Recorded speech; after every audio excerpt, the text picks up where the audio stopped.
Why do you think in the first term he had so many people coming and going, and this term he doesn't have that many people coming and going? Yeah, I think the big lesson that Trump and Jared Kushner and others around him took from the first term was basically personnel, personnel, personnel, which, of course, most leaders will, learn that lesson eventually. And, for them, it became all about the loyalty test. It became all about Trump was basically stymied, in his view, in the first term by appointing a series of advisors he didn't really know well. They weren't his own cadre. He'd never worked in government before. That makes Trump such an outlier in our history, right? He's the first president never to have served in the military or in any previous government capacity, and it showed in this way. So he appoints people like these big, burly former Marine generals, John Kelly to be his chief of staff, Jim Mattis to be the defense secretary, and it turns out some of these people are in his cabinet in order to stop Donald Trump as far as Trump is concerned, or to constrain him. And I think they saw the second term as loyalty above all. We're not going to have people here who aren't willing to do whatever it is I want them to do. And in fact, they're not only imposing a certain kind of loyalty test on the staff, but even to the level of you can't have a senior position in this Trump administration unless you agree with the idea that the 2020 election was stolen.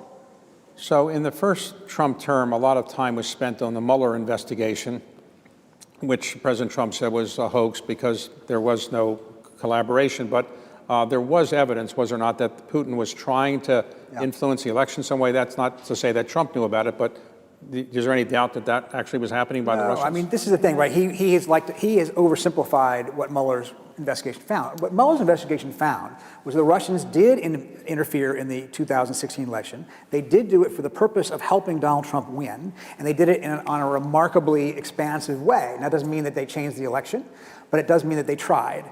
And it also found a remarkable amount of contacts between people in Trump's circle with Russians over the course of that campaign. That doesn't mean that there was a criminal conspiracy. That's what Mueller said, that he didn't find evidence to prove in a court of law beyond a reasonable doubt. But that doesn't mean that there wasn't shared interest there. And there were moments, as we know, in Trump Tower, for instance, when Trump's own son, son-in-law, and campaign manager met with Russians who advertised themselves as representing the government to deliver dirt on Hillary Clinton. They took that meeting. They were more than happy to have it. So it's not that there weren't interactions. It's just that it didn't add it up to a crime that Robert Mueller thought he could prove in a court of law. Now, when President Trump ran for re-election, he lost to Joe Biden. Did he take Biden seriously as a potential opponent when he was running against Trump? And did Trump ever doubt that he won the election, or was he just kind of convincing himself that he won the election?